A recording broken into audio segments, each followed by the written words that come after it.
चलिए देखिए, आज पार्ट 2 वीडियो आया है। कल पिछली क्लास में हमने पढ़ा था, उसके बाद बोले थे कि नया टॉपिक आज हम चालू करेंगे जिसका नाम रहेगा श्वसन। हाँ या ना सर? ठीक है। क्या टॉपिक होने वाला आज का? श्वसन का। ठीक है, चलिए देखते हैं श्वसन के बारे में समझते हैं। श्वसन का सबसे पहले सर परिभाषा हम लोग समझेंगे। क्या समझेंगे? परिभाषा क्या है इसका? परिभाषा तो देखिए सर कि श्वसन वह जैविक प्रक्रिया है जिसमें जीव भोजन यानी ग्लूकोज से को ऑक्सीजन की उपस्थिति में अनुपस्थित में तोड़कर ऊर्जा प्राप्त करते हैं, या ऊर्जा जीवन की सभी क्रियाओं के लिए आवश्यक होता है। देखो, भोजन से तोड़ के ग्लूकोज प्राप्त करता है, भोजन से तोड़ के शरीर क्या प्राप्त करता है? ग्लूकोज। उसी को क्या बोलते हैं हम लोग? एनर्जी। क्या बोलते हैं? एनर्जी। यानी ऊर्जा शरीर में कैसे मिलता है? ग्लूकोज से। कैसे मिलता है? ग्लूकोज से। नहीं देखता कि आदमी जब कभी बीमार हो जाता है तो उसको पानी चढ़ा देता है तुरंत। कुछ भी हो, हॉस्पिटल भर्ती हो गया, तुम जहां एडमिट हुआ तुम्हारे हाथ में सलाइन लगा देगा पानी का बोतल का। अगर आपको हॉस्पिटल में एनएस का सलाइन लगा रहा है, समझिए कि नॉर्मल सलाइन है, उससे कोई बड़ी बात नहीं, नॉर्मल सलाइन लगता है। आप चाहो गर्म पानी पियो, नींबू पानी मिला पियो, यही सलाइन का काम करेगा, नॉर्मल सलाइन का। ठीक है,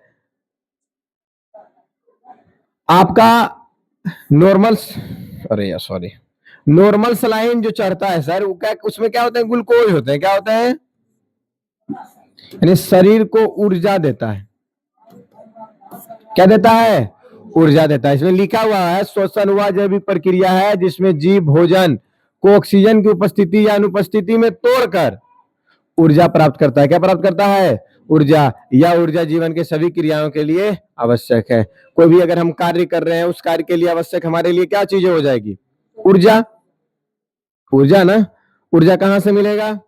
सांस से। यानी हम अगर सांस ले रहे हैं, हमारे शरीर में ऑक्सीजन जा रहा, तभी हमारे शरीर में खाना का ब्रेकडाउन हो रहा। यानी भोजन जो हम कर रहे हैं वो टूटता कैसे है? ऑक्सीजन से ही ना। तो ऑक्सीजन ही हमारे शरीर में भोजन को ब्रेकडाउन करता है, यानी तोड़ता है। तो ऑक्सीजन आता है शरीर में कैसे? श्वसन से, यानी सांस लेते हैं तो। श्वसन यानी सांस को लेना, ब्रीथिंग जो ना होता है, सांस लेना छोड़ना, लेना छोड़ना, लेना छोड़ना, लेना छोड़ना, वही हमारा क्या है? श्वसन है। क्या है भैया? हमारा श्वसन है। श्वसन मतलब आपको अगर कोई ठेठी भाषा में पूछ दे तो बोल देना सांस को लेना और फिर सांस को छोड़ना, उसी को क्या कहेंगे? श्वसन कहेंगे। क्या कहेंगे? आपको को श्वसन कहेंगे आप लोग। चलिए बढ़िया। अब श्वसन के प्रक्रिया के द्वारा ही भोजन का शरीर में ब्रेकडाउन होता है। भोजन का शरीर में ब्रेकडाउन होता है। ब्रेकडाउन मतलब कि भोजन टूटता है। अब वही भोजन जो शरीर में टूटता है तो बहुत चीज उत्पन्न करता है, जैसे कि आपके शरीर में एनर्जी जो कि ग्लूकोज से मिलता है। अब शरीर में एनर्जी मिलेगा तभी शरीर कोई भी कार्य को कर पाएगा। शरीर में ऊर्जा नहीं रहेगा क्या वो कोई कार्य को कर पाएगा? नहीं। कुछ अगर आपके शरीर में आप भोजन करना बंद कर दो, शरीर चलता है ग्लूकोज से, तुम भोजन करना बंद कर दो तो सर तो शरीर कैसे चलेगा? माइक को चेक करना पड़ता, बंद हो जाता है। सर शरीर कैसे चलेगा? तो ये काम से चलेगा। तुम खाना खाओ चाहे नहीं खाओ, तुम्हारे शरीर में जो एनर्जी है उससे ग्लूकोज तोड़ेगा, तोड़ के तुम्हारे शरीर को ऊर्जा महसूस करवाएगा, यानी शरीर को जीवित रखेगा। ऐसा तो खाना बंद कर दे, तो जब सब कुछ खाना बंद कर देगा तुम्हारी आंत सुकड़ जाएगी, सुकड़ जाने के बाद आपको अल्सर बीमारी हो सकता है। उससे भी अगर बच गए आप सर तो कोई दिक्कत नहीं। अगर आप उससे भी बच गए तो जो शरीर में आपका जो ग्लूकोज बनता है, ग्लूकोज तो बनता ही रहेगा क्योंकि शरीर को चाहिए ऊर्जा। अगर जीवित रहना, सांस भी ले रहे हैं तो ऊर्जा के कारण ही ले रहे हैं। तो हमारे शरीर में क्या करेगा? जो ग्लूकोज तो बनेगा लेकिन मांसपेशी को सड़ाना चालू कर देगा, माने सुकड़ना, यानी शरीर में आपका वजन घटना चालू हो जाएगा। अब अगर नियमित रूप से अच्छे से खाना नहीं खाओगे तो शरीर को तो चाहिए ऊर्जा। अगर नहीं देखता आदमी टेंशन में रहता है तो दिन भर में एक आध बार खाना खाता है। एक आध बार जब खाना खाते हैं वही एक आध बार खाना आपको शरीर, लेकिन जीवित तो आपको रखता ही है उतना पर। जो व्यक्ति दिन भर में 5 बार खाना खाता था, 3 बार खाना खाता था, वो व्यक्ति दिन भर में 1 बार खाना खा रहा है। 3 बार का एनर्जी शरीर कहां से ला पाएगा? 1 बार में ला पाएगा? नहीं। तो अगर नहीं ला पाएगा तो शरीर में क्या करेगा? मांसपेशी को गलाएगा। जब मांसपेशी गलेगा तो ऊर्जा मिलेगा। अगर मांसपेशी गल गया शरीर में तो आपका वजन भी घटेगा। अरे यस या नो? तो आपके शरीर में अगर वजन घट रहा है तो अपना खान पान पर आप ध्यान दीजिए। अगर आपका खान पान बेहतर हो जाता है तो शरीर में मांसपेशी नहीं घटेगा, यानी आपका वजन नहीं घटेगा। अगर वजन आपका घट रहा है, समझिए आपके शरीर में कुछ ना कुछ यानी एनर्जी है, ऊर्जा की मात्रा घट रही है, तभी मांसपेशी घटा। क्योंकि एनर्जी मिलता कहां से? मांसपेशी से ही मिला। अब वही शरीर, अब खाने अच्छा से नहीं खा रहे तो शरीर को तो ऊर्जा चाहिए ही, और शरीर क्या करेगा, मांस को ही गलाना चालू कर देगा, जिससे कि वो अपना ऊर्जा बनाए। अरे यस या नो? इसलिए अगर शरीर में आपका वजन घट रहा है तो नियमित रूप से आप भोजन को अच्छे से ग्रहण करना चालू कर दीजिए। आपका भोजन अगर अच्छे नियमित रूप से क्रमबद्ध तरीके से रूटीनी रूप से अगर हो जाएंगे और प्रोटीन आहार अगर अच्छे युक्त मिल जाए तो आपको कोई दिक्कत नहीं होने वाली है, ठीक है। और आपको आगे चल फ्यूचर भी अच्छा रहेगा, मांसपेशी अगर नहीं घटेगा, एनर्जी रहेगा, ऊर्जा रहेगा, ताकि फ्यूचर भी तो आपका अच्छा ही रहेगा ना। मतलब कोई भी चीज खाओ पियो और अच्छा से जिंदगी जियो। आज तुम अगर एनर्जी शरीर में ना रहे तो आज तुम पढ़ा, कल फिर तुम बीमार पड़ गए, तो उसके लिए शरीर में क्या चाहिए, ऊर्जा। क्योंकि सबसे ज्यादा हमको लगता है पढ़ाई में ऊर्जा खत्म होता है।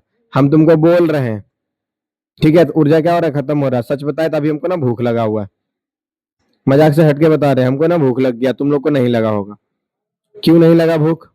सच में नहीं लगा होगा, क्योंकि हम 5 बजे उठे, अपना काम में लग गया, एक बैच हम पढ़ा भी दिए। एक बैच पढ़ाने में जो एनर्जी हुआ था, हमारे शरीर से ऊर्जा निकला, तो ऊर्जा अब नया फिर ऊर्जा खोज रहा है शरीर में, तो क्या बोलेगा कि आप भोजन दीजिए तब तो ऊर्जा बनाएंगे, ब्रेक डाउन तोड़ करके, यानी खाना को तोड़ के, श्वसन के तरह, श्वसन के प्रक्रिया से। मतलब कि शरीर में अगर ऊर्जा चाहिए तो किसको मांगता है, भोजन को मांगता है। किसको मांगता है, भोजन। है भोजन शरीर में टूटता कैसे है, यही प्रक्रिया से, श्वसन प्रक्रिया से। क्या श्वसन के बारे में पूरा समझ चुके हो? चलो आगे चलते हैं। श्वसन माइक्रोकोन्डिया में होता है। माइक्रोकोन्डिया को क्या कहा जाता है sir, power house of the cell. माइक्रोकोन्डिया is the power house of the cell. माइक्रोकोन्डिया को क्या कहा जाता है, power house of the cell. मतलब कि कोशिका का पावर हाउस मतलब क्या होता है, जिसमें कि जैसे बिजली नहीं देखता, बिजली पावर हाउस है, वहां से बिजली सप्लाई होता है। तो माइक्रोकोन्डिया से ही आपका कोशिकाएं की सप्लाई होती है, मतलब कि शरीर की एनर्जी। इसका मतलब है माइक्रोकोन्डिया is the power house of the cell. मतलब कि कोशिका का जो पावर हॉर्स है ना, पावर हॉर्स मतलब ऊर्जा का जो भट्टी, वो कहाँ कौन है, माइक्रोकोन्डिया। ऊर्जा का भट्टी कौन है भैया आपका, माइक्रोकोन्डिया। माइक्रोकोन्डिया is the power house of the cell. मतलब कि पावर हाउस, कोशिका का पावर हाउस कौन है, माइक्रोकोन्डिया। और एटीपी नामक ऊर्जा अणु उत्पन्न करता है। आपको बताए थे ने, ऊर्जा को तोड़ के उसमें क्या चीज की मात्रा में बनाता है, एटीपी के रूप में बनाता है। जाइए सर बाहर जाइए। क्या चीज में बनाता है आपको, एटीपी में बनाता है। क्या चीज में बनाता है, एटीपी में। बोले कि ऊर्जा का रूप क्या है आपका, एटीपी। एटीपी का फुल फॉर्म सर, एमिनो टाइफॉस्फेट। अब ऊर्जा को ये संचित करके आपके शरीर में ऊर्जा युक्त बना, ऊर्जा देता है, जिससे कि आपका शरीर कार्य करने लायक बनता है। कोई दिक्कत? एमिनो टाइफॉस्फेट आपका एटीपी है। श्वसन के प्रकार कितने हैं सर, इसके बारे में तो आज अच्छे से आप समझा रहे हैं, समझा दीजिए, चीजें समझ आ जाएगी। देखिए प्रकार कितने हैं। पहला एरोबिक श्वसन, दूसरा एनारोबिक श्वसन। एरोबिक श्वसन में सर आपका ऑक्सीजन उपस्थित होता है। ऑक्सीजन क्या होता है, उपस्थित होता है। और एनारोबिक श्वसन में आपका ऑक्सीजन अनुपस्थित होता है, यानी इसमें ऑक्सीजन प्रेजेंट होते हैं, इसमें ऑक्सीजन अब्सेंट होते हैं। कोई दिक्कत? श्वसन के दो प्रकार, एरोबिक और एनारोबिक। एरोबिक और एनारोबिक, एरोबिक और एनारोबिक दो प्रकार होते हैं सर श्वसन के, जिसमें कि क्या जी, वायवीय, जिसमें कि ऑक्सीजन क्या होते हैं सर, एनारोबिक में, सॉरी एरोबिक में उपस्थित होता है, एनारोबिक में अनुपस्थित होता है। यानी एक में प्रेजेंट होगा, एक में अब्सेंट होगा। ठीक है। इसका उत्पाद क्या है सर, यानी ये कार्बन डाइऑक्साइड होता है, जल होता है, ऊर्जा होता है। ऊर्जा किसमें, एटीपी में, एमिनो टाइफॉस्फेट, एमिनो टाइफॉस्फेट में। और सर एनारोबिक का उत्पाद क्या है सर, लैक्टिक अम्ल, एथेनॉल प्लस ऊर्जा। लैक्टिक अम्ल, एथेनॉल प्लस ऊर्जा। उदाहरण क्या है सर, एथेनॉल समझ रहे हो,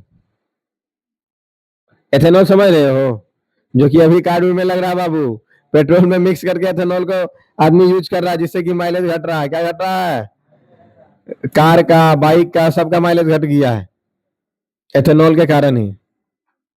सब कंपनी को आगे बढ़ाने के लिए सब कर रहा है, कोई बात नहीं, हम लोग गरीब है दुखिया लेकिन आगे रहेंगे। एरोबिक श्वसन में आ जाते हैं आपके मानव, पशु, पौधे। एनारोबिक श्वसन में आपके आ जाएंगे खमीर, थकी मांसपेशियां, थकी मांसपेशियां। ये सब किसके अंतर्गत आ जाते हैं? आपका एरोबिक और एनारोबिक के अंतर्गत। श्वसन के दो प्रकार, एरोबिक और एनारोबिक। कोई दिक्कत? इसका समीकरणीय रूप क्या है सर, समझिएगा। एनारोबिक का समीकरणीय रूप है C6H12O6, जिसको कि ग्लूकोज बोलते हैं।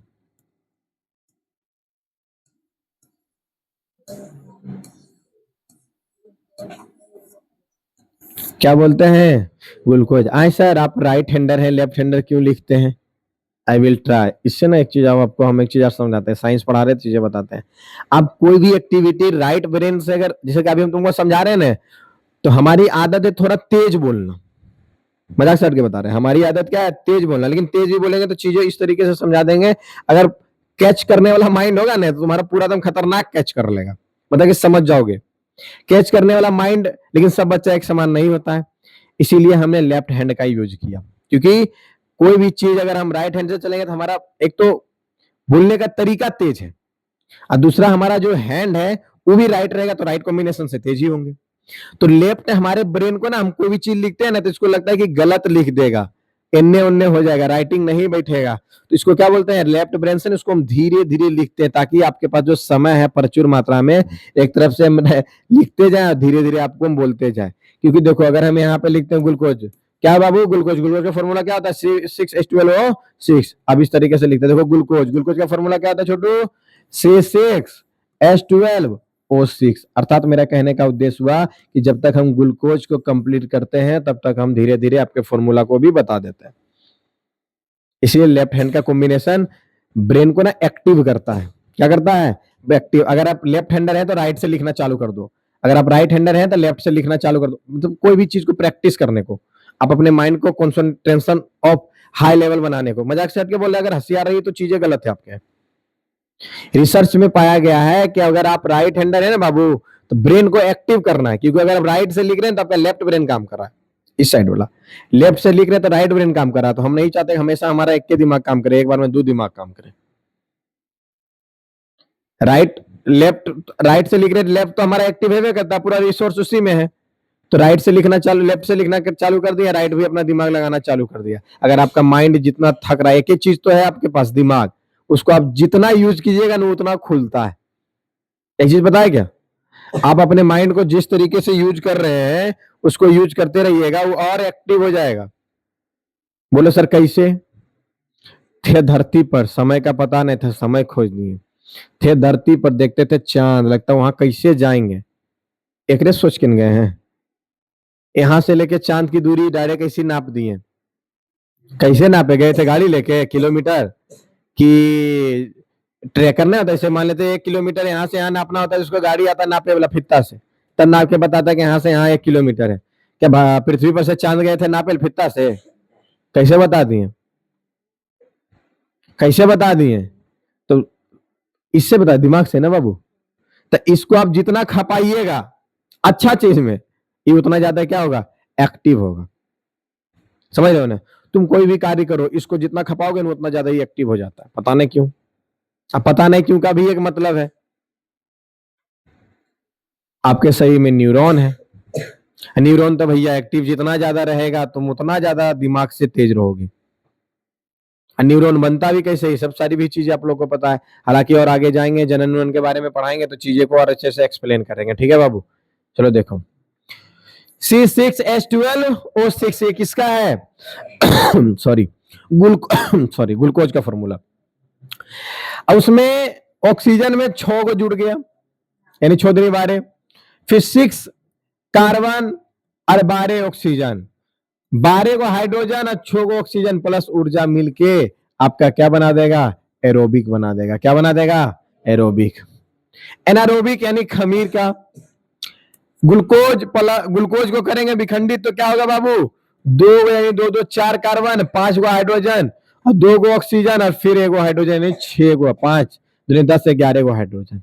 यहाँ पे सर 2 कार्बन, 2 दूनी 4 गो ऑक्सीजन प्लस ऊर्जा को संचित करेगा।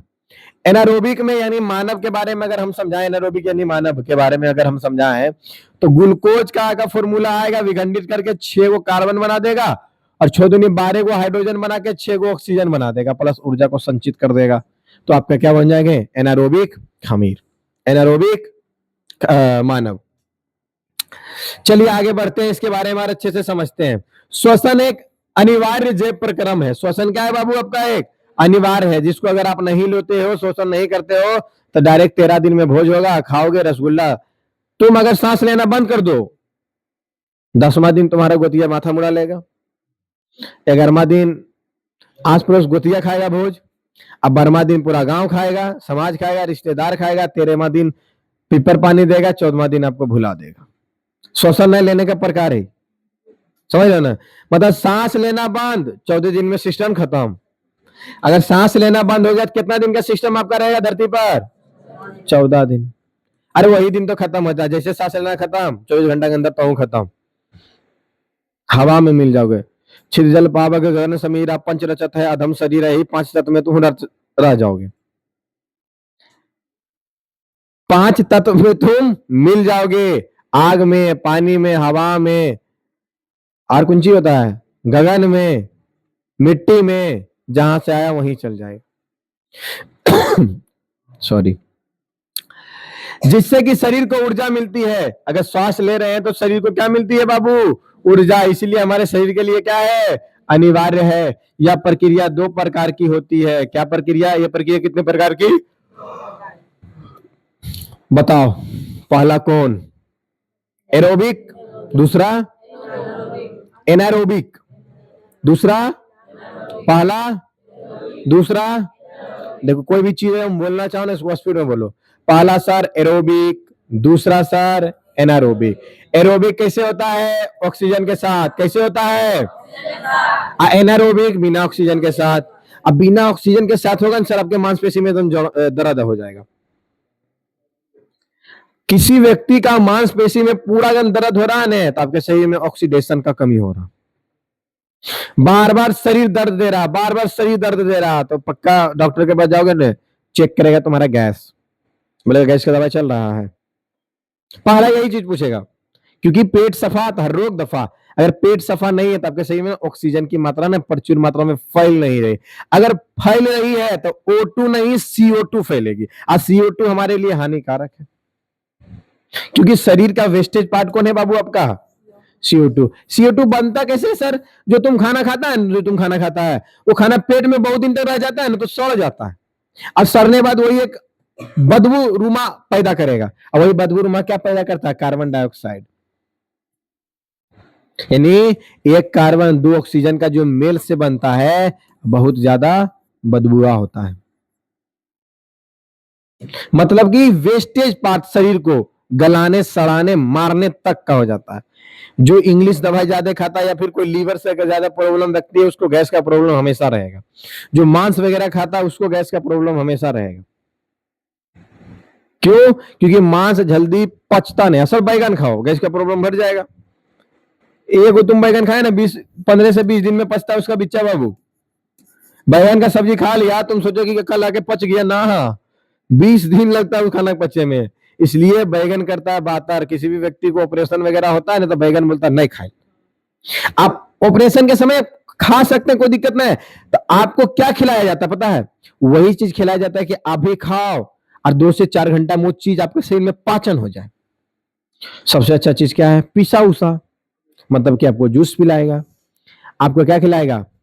गोलहत्ती खिलाएगा। गोलहत्ती की मतलब जैसे कि आप लोग बोल सकते हैं अंग्रेजी में ओट्स, जिसको कि गांव वाला भाषा में बोलता है घट्टा, जो कि हमारे घर में गाय भैंस खाती है, बकरी खाती है, ठीक है। और डॉक्टर के पास जाओगे, वो ओट्स का रूप देगा उसको।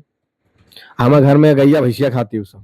हाँ, मजाक से हट के बता, कितना एनर्जी वगैरह पास है, तब ने ताकतवर है, भर भर बाल्टी दूध देती है।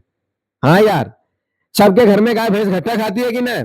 अब वही घट्टा को अंग्रेजी का नाम है ओट्स, जो कि बाजार में मिलता है।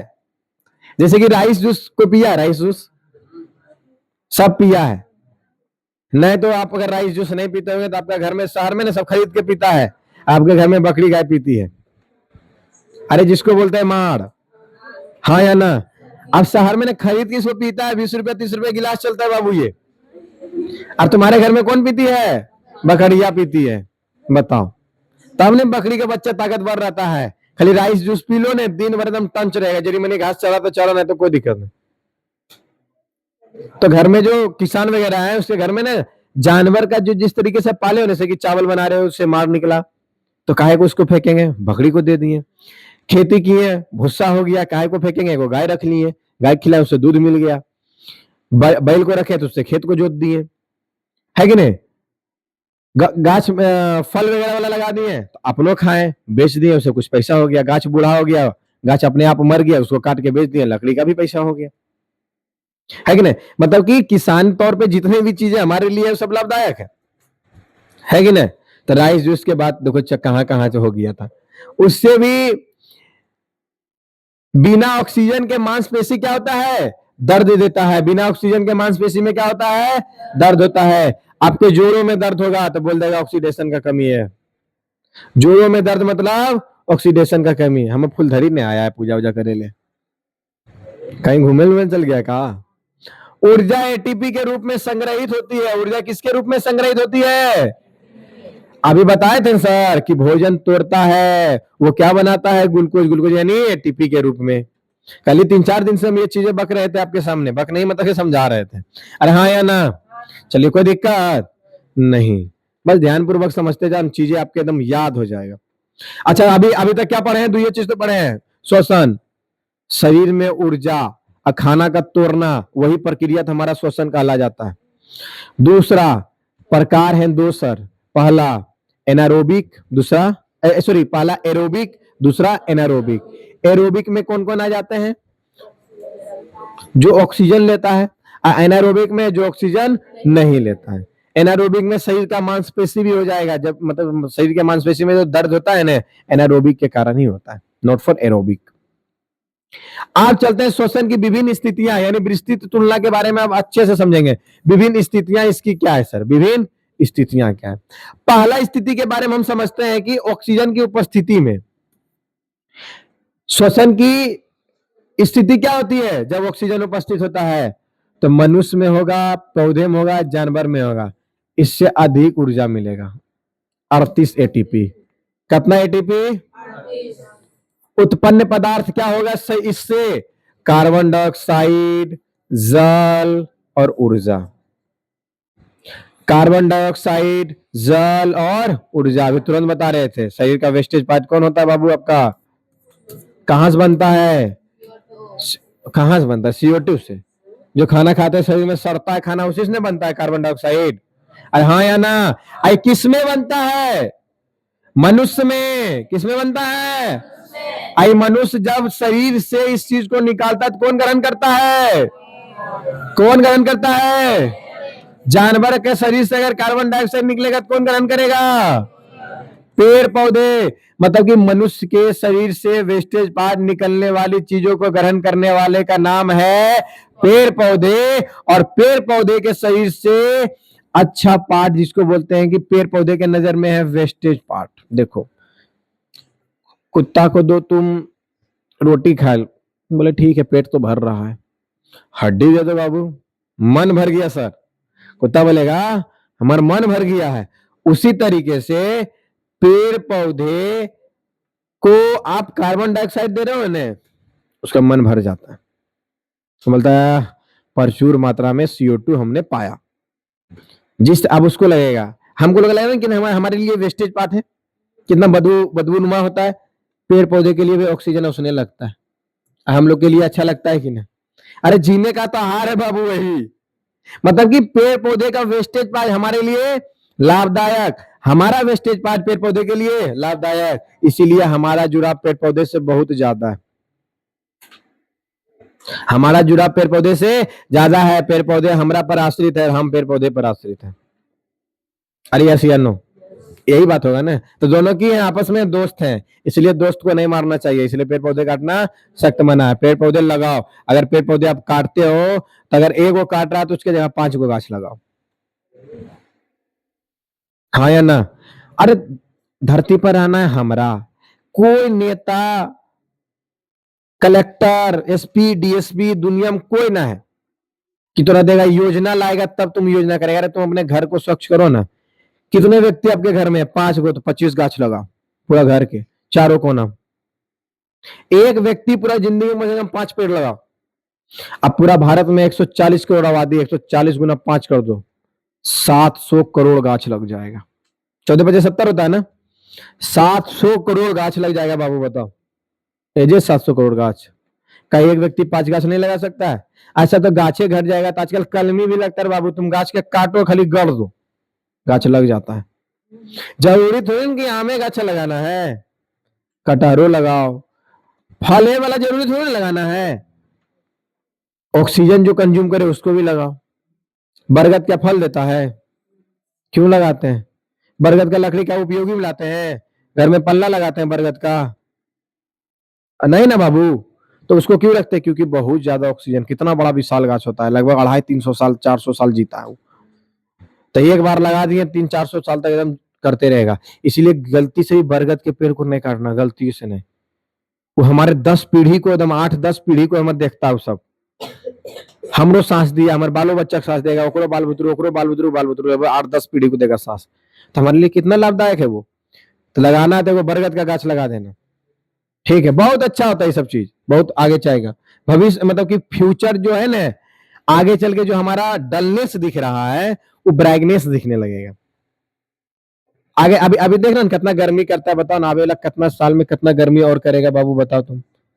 आगे वाला दिनों में और कितना ज्यादा गर्म करेगा, स्क्रीनशॉट लग जाता है, अपने मच्छर लगा देता है। हाँ या ना? इसीलिए पेड़ पौधे बहुत ज्यादा उपयोगी है, समझ गए हो ना? चलते हैं।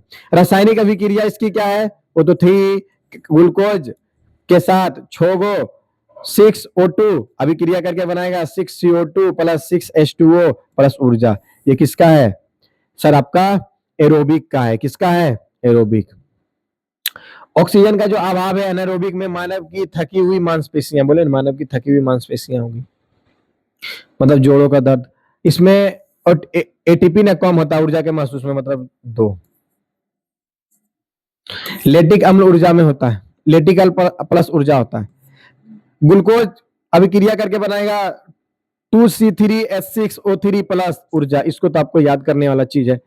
ऑक्सीजन की उपस्थिति यानी एरोबिक और anaerobic lap of oxygen, oxygen की उपस्थिति वाला एग्जाम्पल याद कर देना, जिसमें कि एटीपी 38 होता है। ऑक्सीजन की जो अभाव है अनुपस्थिति में एटीपी कम होता है, जिसमें कि 2 एटीपी होता है। उपस्थिति में एटीपी अधिक होता है 38 और अनुपस्थिति में एटीपी कम होता है 2।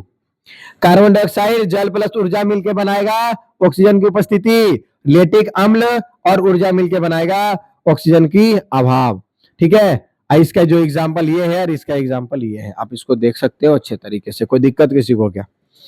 नहीं ना भर? आगे बढ़े, चलो। तीसरा, ऑक्सीजन की अनुपस्थिति। उदाहरण में खमीर तो पढ़ ही रखे हैं। ऊर्जा क्या होगा? कम होगा, 2 होगा। उत्पन्न पदार्थ क्या होगा? एथेनॉल प्लस CO2 प्लस ऊर्जा।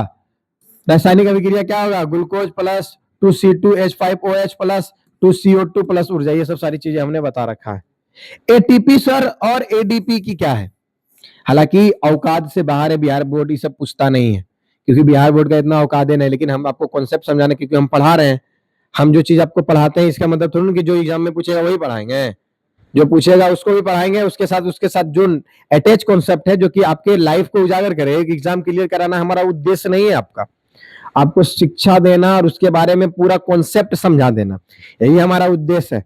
मान लो पूछेंगे आंख क्या होता है, आंख में रेटिना कहाँ पाया जाता है, एग्जाम में पूछेगा रेटिना का एग्जाम्पल दो, तो बस एक खाली रेटिना का एग्जाम्पल है, थोड़ा सबके हम पढ़ा दें कि पूरा आंख का संरचना पढ़ाएं। हाँ या ना?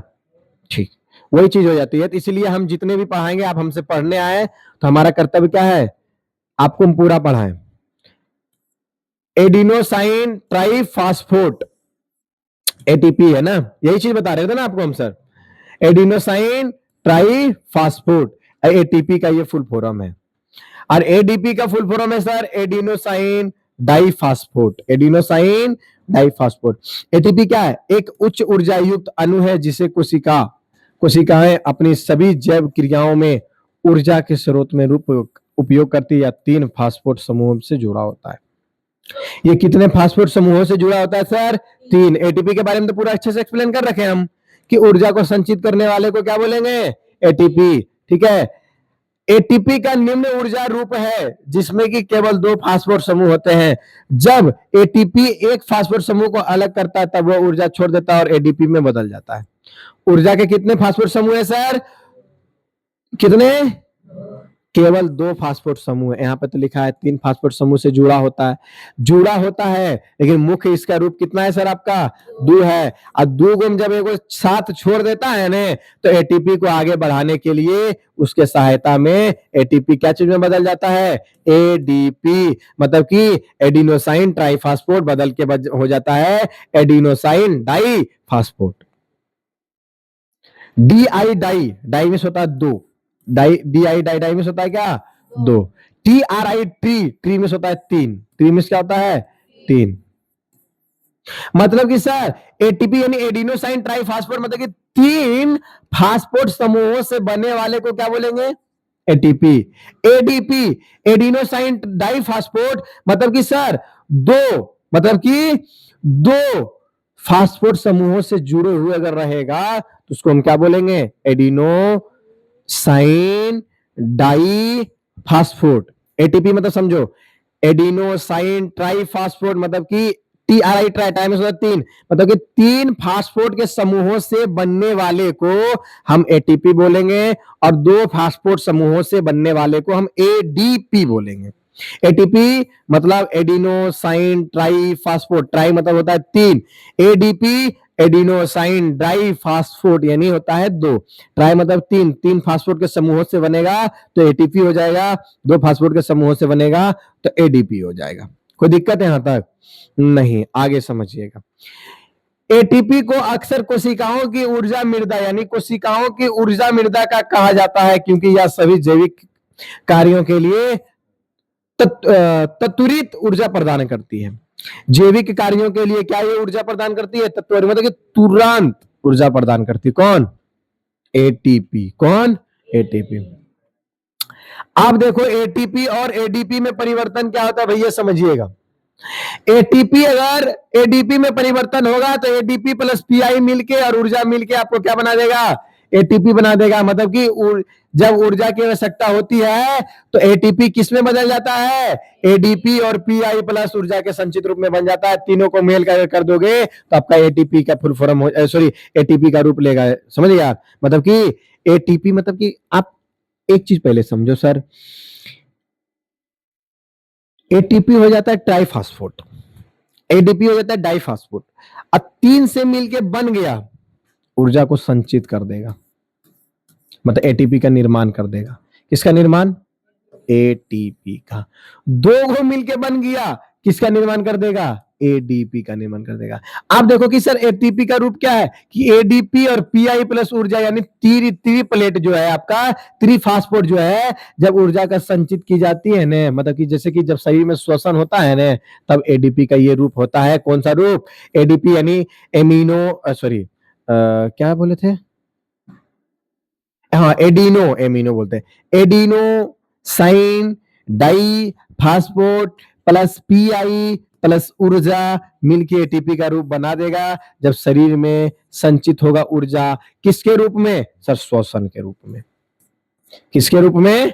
श्वसन, यानी शरीर में जब ऊर्जा लेते हैं ना, सांस जब लेते हैं तो हमारे शरीर में एडीपी पीआई प्लस ऊर्जा तीनों मिलके हमारे शरीर में क्या चीज का प्रदान करता है?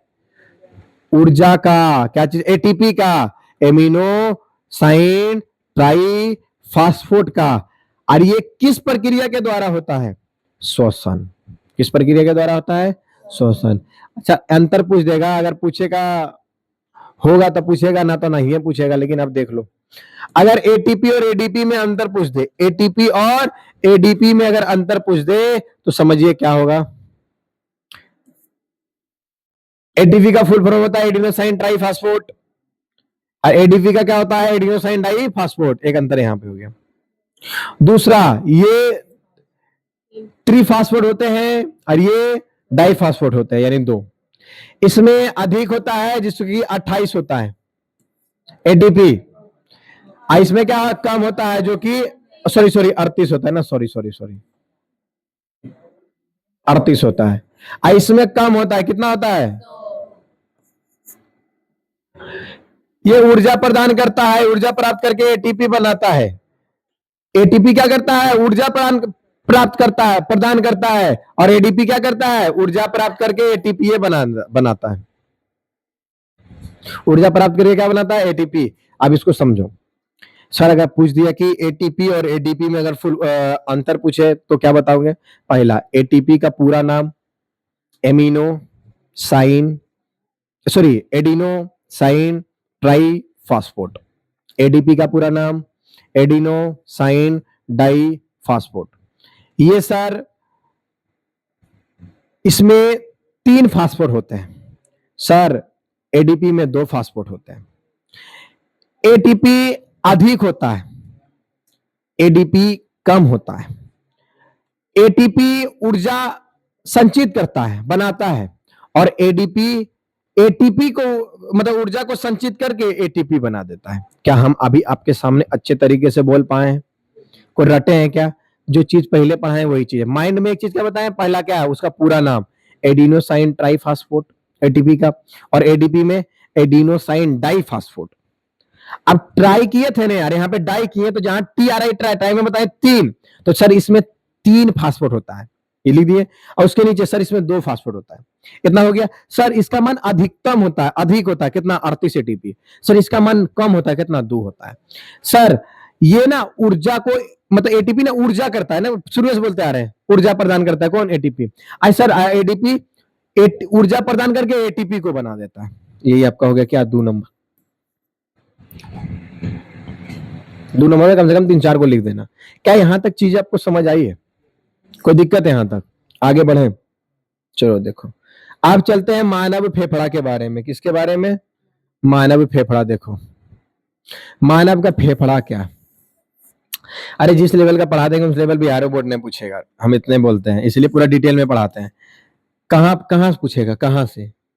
एक कोई चीज छूट बन करेगा तो पूछेगा कहां से? संरचना, कार्य और गैसीय विनिमय क्या है, समझिएगा। फेफड़ा की करता है शरीर में, तुमको पता है बाबू? फेफड़ा का कार्य क्या रहता है शरीर में?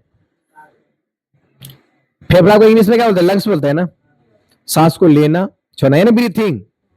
ब्रीथिंग, सांस को लेना छोड़ना, लेना छोड़ना, ये श्वसन का प्रक्रिया है। और सांस जाता कहाँ है? फेफड़ा में। वही फेफड़ा तो तुमको आगे चल के आगे बढ़ाता है। चलो फेफड़ा का डायग्राम में ला देते हैं।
ये क्या है सर? आपके फेफड़ा है।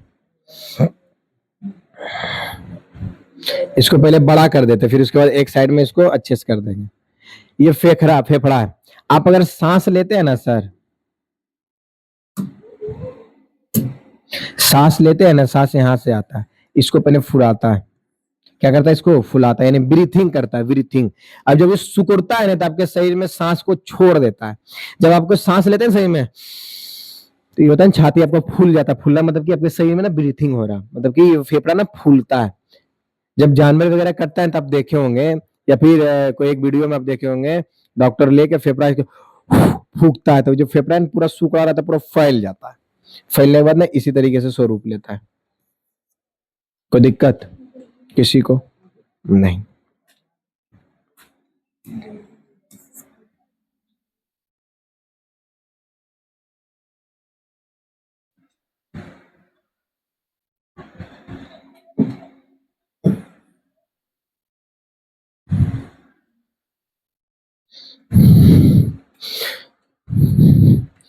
इससे पढ़ाने में एक चीजें आसान हो जाती है कि कोई भी कॉन्सेप्ट डायरेक्ट निकालो, समझाओ, बच्चा समझ गया था। क्या 2D के डायग्राम पर ये सब चीजें समझ आती? 3D बोर्ड है तो चीजें समझ आ गई और अच्छे से, हाँ या ना? बस इसके ये फायदे, बहुत कॉन्सेप्ट क्लियर होता है। चलो फेफड़ा के बारे में समझते हैं। किसके बारे में सर? फेफड़ा। बड़ी देर से कॉलम ना बदले हैं, इसको खाली जरी कॉलम बदल लेते हैं। एक ही पेन से पढ़ाएंगे तो मजा नहीं आता है। अरे बाप। चलिए फेफड़ा के बारे में समझते हैं। किसके बारे में? चलो सबसे पहले फेफड़ा क्या है? मानव शरीर में श्वसन तंत्र का एक प्रमुख अंग है फेफड़ा। अभी तो हम सांस ले रहे थे, एनर्जी मिल रहा था, सांस लेते रहता कहाँ है, जाता कहाँ है, की प्रोसेस है, वो प्रोसेस कौन करता है कंज्यूम? फेफड़ा। कौन करता है? फेफड़ा। जो ऑक्सीजन और कार्बन डाइऑक्साइड के आदान और प्रदान में मुख्य भूमिका निभाती है। CO2 O2 को सही में हम जब एब्जॉर्ब करते हैं तो उसके मुख्य भूमिका निभाने वाले का काम है श्वसन। श्वसन होने का जो मुख्य उद्देश्य है किसके द्वारा? फेफड़ा के द्वारा। किसके द्वारा? फेफड़ा के द्वारा। कोई दिक्कत किसी को? कोई दिक्कत नहीं। और इसके बारे में समझते हैं सर।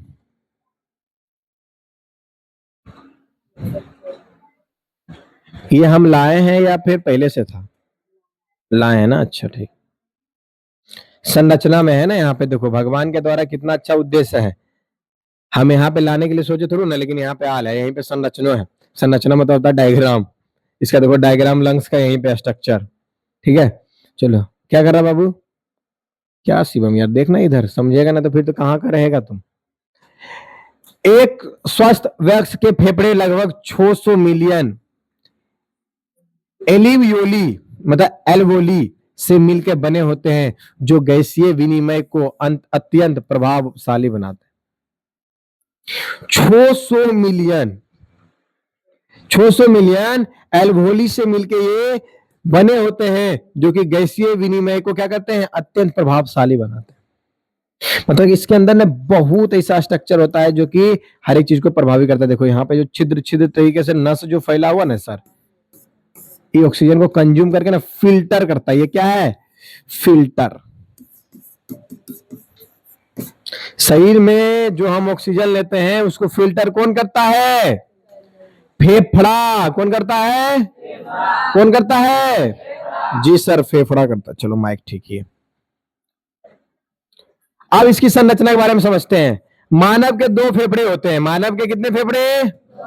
एक बायां फेफड़ा, एक आपका, एक इस साइड होगा, एक ये साइड होगा। दोनों तुम अगर ब्रीथिंग करोगे ना, दोनों आपका फूलता है। मतलब ये नहीं फेफड़ा आपका शरीर में ना फूला है अंदर से, तभी ये ब्रीथिंग क्या हुए? अपर हुए एंड डाउन हुए। बाएं फेफड़ा थोड़ा कम हो तो थोड़ा छोटा होता है, क्योंकि वहां हृदय स्थित होती है। बोला कि आप देखो, अब तुमसे एक कॉन्सेप्ट आर क्लियर हो गया। सबके दिमाग में आता है सर दिल होता कहाँ है? तो दिल दाहिने होता है कि बाएं होता है? बाएं होता है, यानी लेफ्ट होता है। और जब दिल लेफ्ट होता है ना, उसी के कारण फेफड़ा आपका लेफ्ट वाला जरिए छोटा होता है। क्या कि एक जगह दो चीज है, फेफड़ो है और दिल भी है। तो दिल को बड़ा रखने के लिए फेफड़ा को क्या कर दिया? जरी को छोटा। इसीलिए दिल में ना जाने कितना लोग एब्जॉर्ब हो जाता है। पूरा दुनिया बसाना चाहेगा, पूरा दुनिया आदमी बसा लेता है, हाँ या ना?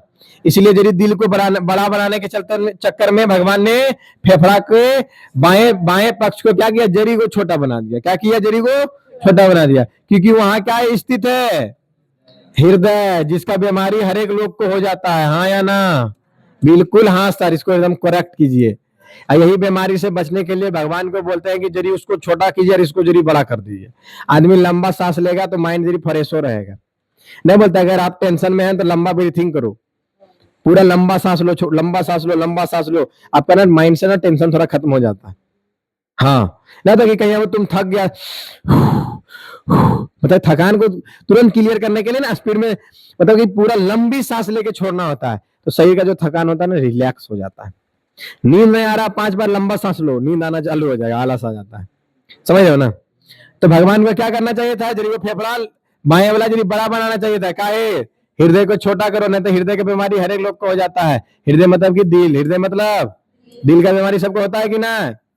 अरे हाँ रे, जरूर ना है कि लड़के लड़की का बात हो गए, जरूरी ये है कि किसी व्यक्ति पर विश्वास भी करता है तो दिल से ही विश्वास करता है। बोले हम तुमको दिल से अपना माने, अब तुम लेकिन धोखा दे दिया हमको। तो दोस्ती में भी है, भाईचारा में भी है, एक्सेट्रा कुछ भी चीजें हो, बोले दिल से तुमको हम अपना माने थे, लेकिन तुम हमारा क्यों निकल गया दुश्मन। इसको खाली प्यारे मोहब्बत में नहीं जोड़ना बाबू। चलो, फेफड़ा बॉक्स जो होता है, बॉक्स, वो बैकिंग ऑल्स और एलिव योली मतलब एल्बोली, एल्बोली से मिलकर बने होते हैं। हर फेफड़ा पिनुला नामक 2 झिल्लियों से ढका होता है। जो फेफड़ा के ऊपर जो झिल्ली होता है, सर देखो फेफड़ा अगर करोगे इसके ऊपर एक परत है झिल्ली नुमा। मुर्गा छिलता देखा है, मुर्गा के ऊपर भी एक परत, प्याज देखा, प्याज प्याज छिलोगे ना उसके ऊपर पतली एक परत निकलती है, और जो परत पतली है उसी तरीके से इसमें भी ऊपर में वो परत रहता है। और वही परत को क्या, वो कितना परत मिलके बना होता है बाबू? 2 झिल्ली में ढका होता है। हर फेफड़ा पिउला नामक 2 झिल्लियों से क्या होता है? ढका होता है, पिलुला नामक। ठीक है, इसके कार्य क्या है? रक्त में ऑक्सीजन पहुंचाना, मतलब खून में ऑक्सीजन को पहुंचाना, कार्बन डाइऑक्साइड को बाहर निकालना, मतलब शरीर में जो कार्बन डाइऑक्साइड है उसको क्या करेगा? बाहर निकालेगा। रक्त में, अच्छा कार्बन डाइऑक्साइड बाहर कैसे? ऐसा मतलब कि, अरे भाई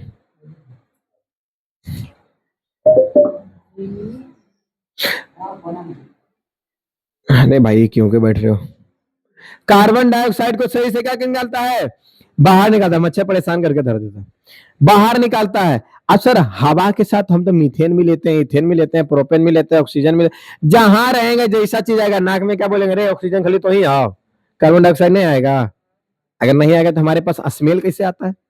मतलब कि शरीर में वो भी जाता है, लेकिन उसको फिल्टर कौन करता है? फेफड़ा। उसको डायरेक्ट कहता है तो एंट्री आना, निकल भाग यहाँ से, बदमाश बुतरू है तुम। उसको क्या करेगा? बाहर निकाल देगा। किसको करेगा? बोलेगा ऑक्सीजन हमारा दोस्त है, हम तुमसे दोस्ती करेंगे, लेकिन इसको छोड़ के तुम इसके साथ नहीं रहेगा। तो बोलेगा देखिए ऑक्सीजन भाई हमारी दोस्त है, का है ये बना कैसे? कार्बन, कार्बन डाइऑक्साइड, वो कार्बन था और हमरा मिला दिया। कार्बन भाई हमसे दोस्ती कर लिया और हमको खराब कर दिया। क्या कर दिया? खराब। हम की बन गए? Carbon dioxide. और हमको तुम काहे अपने से बाहर निकालता? हम तुम्हारा ही पार्ट है, भले सड़े हैं गले हैं लेकिन तुम्हारे पार्ट है। तुम्हारे शरीर से हम निकले हैं, भले सड़े हैं गले हैं, हमारा कोई उद्देश्य नहीं है आपके शरीर में, लेकिन हमको तुम अपना मानो। बोले हम तुमको अपना मान करेंगे, डायरेक्ट कार्बन में भगाओ यहाँ से, ऑक्सीजन में रहेगा तो रहो। ये चीज होता है, मतलब कि शरीर से अगर तुम घर में काम लायक नहीं रहेगा, तुमको की करेगा? घर वाला निकाल देगा। कैसे? कार्बन डाइऑक्साइड नहीं है। गलत दोस्ती भी करेगा तो घर वाला तेरा साथ नहीं रहेगा। बोलो कैसे? ऑक्सीजन ठीक था, कार्बन के साथ दोस्ती किया, गड़बड़ा गया। हाँ या ना? इसलिए दोस्ती भी करना है अच्छा लोग से। गैसीय विनिमय के बारे में अगले क्लास में हम पढ़ाएंगे आपको, ठीक है? आई होप कि आपको आज का क्लास अच्छा लगा होगा, और अच्छा लगा तो नोट्स को अच्छे से बना लीजिएगा। और नेक्स्ट क्लास आपका पार्ट 3 आएगा अगले दिन, और आप अच्छे से इसको कंप्लीट करके जाइएगा, ठीक है? चलिए नेक्स्ट क्लास में मिलते हैं आपसे। थैंक्स को लिखे।